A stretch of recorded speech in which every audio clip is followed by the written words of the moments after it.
Selanjutnya, distributif terhadap penjumlahan matriks. Misalnya kita punya dua matriks, B dan C. Lalu kita tambahkan terlebih dahulu baru kita kalikan dengan skalar. Maka hasilnya akan sama ketika kita mengalikan masing-masing dengan skalar lalu kita jumlahkan. Ini yang disebut dengan distributif terhadap penjumlahan. Contohnya, kita jumlahkan B dan C terlebih dahulu, lalu hasilnya dikalikan dengan 2. Di sisi lain, kita hitung 2B dan 2C secara terpisah, lalu dijumlahkan. Maka hasilnya akan sama. Dan ini membuktikan bahwa sifat ini benar. Selanjutnya, distributif terhadap pengurangan matriks.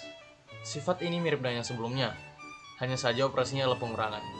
Kita coba hitung B kurangan C, lalu dikali skalar 2. Kita bandingkan dengan hasil dari 2B kurang 2C. Setelah dihitung, hasilnya akan tetap sama.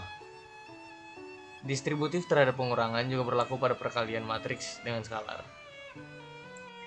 Selanjutnya, slide yang ketujuh, distributif terhadap skalar atau penjumlahan skalar. Sifat distributif terhadap skalar artinya kita bisa menjumlahkan dua skalar dulu, lalu kita kalikan ke matriks. Atau sebaliknya, masing-masing skalar kita kalikan ke matriks terlebih dahulu, lalu hasilnya baru kita jumlahkan. Contohnya, skalar 1 plus skalar 2 kali matriks C. Itu akan sama dengan skalar 1 kali matriks C ditambah dengan skalar 2 kali matriks C. Dan hasilnya sudah pasti akan tetap sama. Sifat ini juga berlaku untuk pengurangan. Kita bisa hitung dalam kurung K1 kurang K2 kali C, atau kita kurangkan dulu hasil dari K1 kali C dan K2 kali C. Contohnya di sini, skalar 2 dan skalar 3 dikurangkan terlebih dahulu sehingga menjadi -1. Lalu dikalikan ke matriks. Hasilnya akan sama dengan selisih dari 2C dan 3C. Jadi, sifat ini juga terbukti.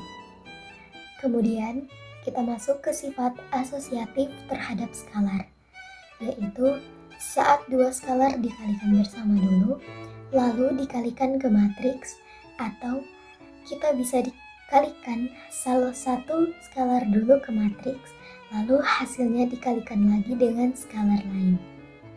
Contoh sifatnya yaitu dalam kurung K1 kali 2 kali C sama dengan K1 kali dalam kurung K2 kali C.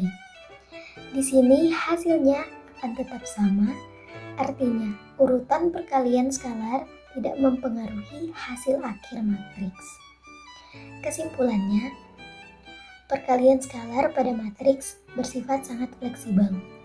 Bisa kita distribusikan ke dalam penjumlahan atau pengurangan matriks, atau kita kombinasikan dengan skalar lain terlebih dahulu. Dan yang paling penting, hasil akhirnya tetap konsisten. Jadi, sifat-sifat ini sangat membantu dalam menyederhanakan operasi dan perhitungan pada matriks. Sekian presentasi dari kelompok kami. Terima kasih.